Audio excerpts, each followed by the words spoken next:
narito na naman tayo para sa isang napaka-sweet at nakakakilig na love story nila Kalingap Edu at Ate Viancy. Tulad mo ay aking makilala at kung ano.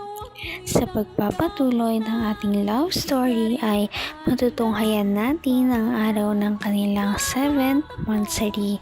Ito nga ang mga time na pagkatapos ng groundbreaking ceremony ng bahay nila Ate Viancy. Napaka-special nga ng araw na ito para kay Kalingap Edu dahil finally ay parang nire-reciprocate na o binabalik na ni Viancy ang mga pagmamahal na binibigay sa kanya dahil for the first time ay nag-gift pala si Ate Viancy kay Kalingap Edu ng mga bagay na sure siya na magugustuhan ni Kalingap Edu. At noong makahanap na nga sila ng place na pwede nilang pag-usapan ay huminto na sila doon at binuksan ang mga gift na binigay sa kanya ni Ate Viancy. May salamin pang nasa ano. Try niyo po. Ang ganda pa. Hindi ako mahilig magsalamin pero yan. Gusto ko to. Dahil bigay mo, susuotin ko to. Pag nag-i-scout ako. Yan, thank you Grabe, hindi ko na-expect na ganito Ang dami Kala ko isa lang. May nakalagay pa din, may sound.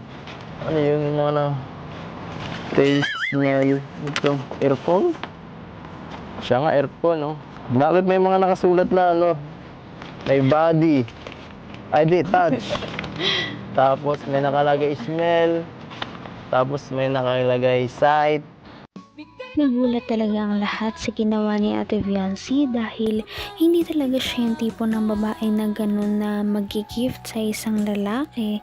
Kaya naman nagulat ang buong Kalingap team noong magbigay siya ng gift kay Kalingap Edu. At hindi lang ito isa, hindi lang dalawa o tatlo, kundi ito ay mas marami pa. At ang mga gift na ito ay sinamahan pa ng mga malalaking lobo na kulay red na may mga nakasulat na I love you. Kaya naman natuwa talaga si Kalingap Edu sa mga gift na ito. At noong nakaraan nating video ay nakita natin na may mga regalo si Ate Viancy na talaga namang kailangan ni Kalingap Edu sa kanyang kotse. Ngayon naman ay ang pagpapatuloy ng iba pang mga gift ni Ate Viancy kay Kalingap Edu. At ito nga ang mga regalo na kanyang natanggap. Taste. Ano yun? Anong meaning nun? Gusto ko po sana po hulaan sa inyo. Kaso, kinukumbukan niyo na lang po. Ay! Nako. May pahula pala yun Sorry, na-late Sorry, naunahan na kita. Sige na po. Pwede na lang po. Meron ka palang mga question and answer Manayat. May Q&A ka pa pala. Tanungin na lang ako mamaya. Kahit ano. Nasa niyo na lang po. Taste. Tanungin mo kaya ako kung mahal kita para malaman mo. Buksan niyo na lang po yan. Ano to? Ang gibat nito Taste. Ang gibat. Parang bareta to. Ay, pagkain. Chocolate. Dairy.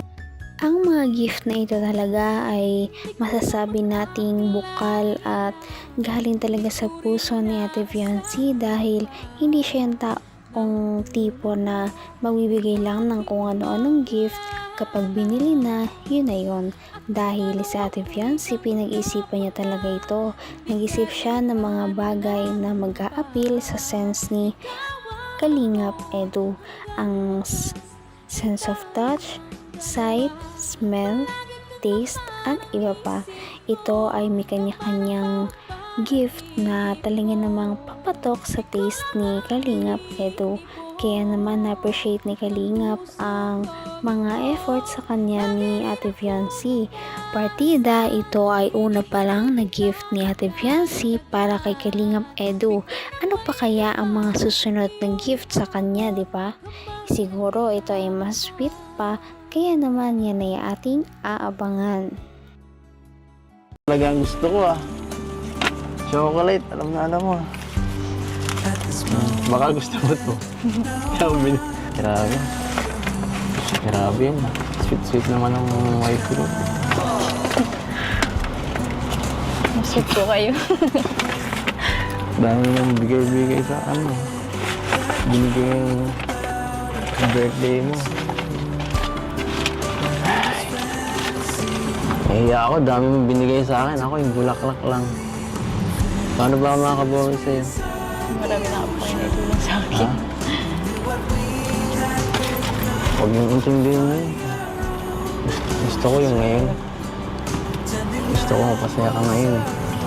Kasi naman po ako. Masaya ka na kasama mo ako.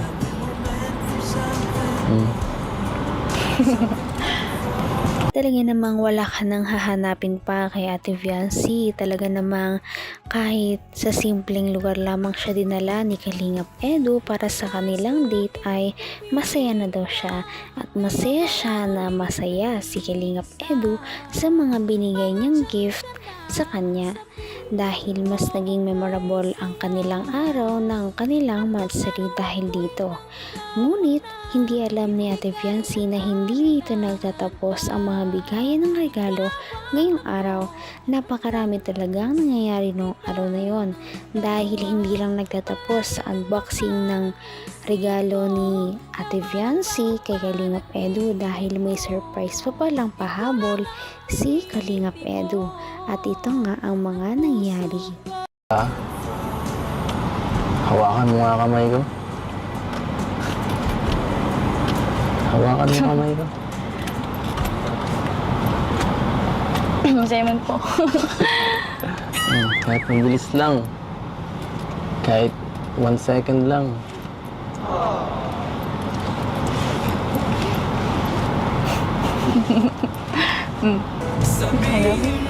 Ayun lang, nag-lock. Ang acting niyo po ah. Relax. Ayun lang po sabi niyo. Happy Mansari.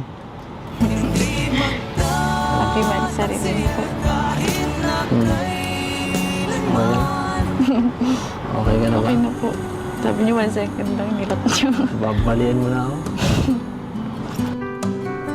Akala mo Pagkatapos nga ng hawakan ni Kalingap Edu ang mga kamay ni Ate Viancy ay niyaya niya na itong lumabas. Nagtataka naman si Ate Viancy kung ano na naman kaya ang mga pakulo ni Kalingap Edu dahil kanina akala niya tapos na ang mga gift sa kanya dahil binigyan niya siya ni Kalingap Edu ng isang malaking bouquet ng mga crochet na flowers na may umiilaw pa. Kaya para kay Ate Viancy okay na daw yon. Ngunit dahil naman mahal na mahal siya ni Kalingap Edu ay meron pa pala itong mga surprise na talaga namang nagpagulat kay Ate Viancy dahil ngayon lang ito nangyari sa kanya. At ito pala ang mga nangyari sa surprise ni Kalingap Edu kay Ate Viancy. halika rito. Halika. Ano? Diyan ka lang. Ready ka na? Ready ka na ba? Ready ka na ma-surprise? Bilang ka.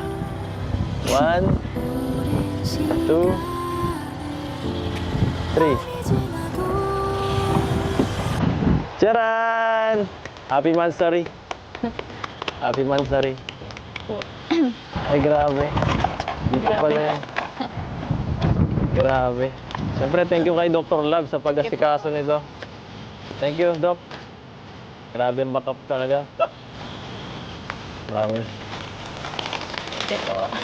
Ano? So, wala kang masabi. Nagustuhan mo naman. Opo.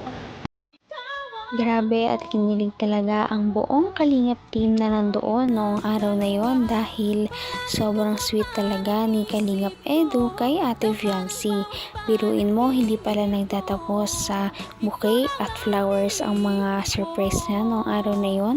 Sinurprise niya pa si Ate Fiancy na pop-up surprise na puno ng mga balloons, ng bouquet, ng mga pagkain sa likod ng kanyang kotse. Talaga namang napakaswerte ni Ate Fiancy kay Kalingap Edu na talaga namang mahal na mahal siya. At swerte din naman si Kalingap Edu dahil complete package ng klaseng babae si Ate Fiancy. At ang pagpapatuloy ng ating surprise ay sa susunod na ating video. Kaya naman, sana ipatuloy natin silang suportahan at mahalin si Fiancy, si Kalingap Edu at ang Kalingap team. Yun lamang at maraming salamat sa panonood. Abangan natin kung magkakatuluyan ba talaga si Kalingap Edu at Fiancy. Hanggang sa muli. Bye! Ngayon'y abot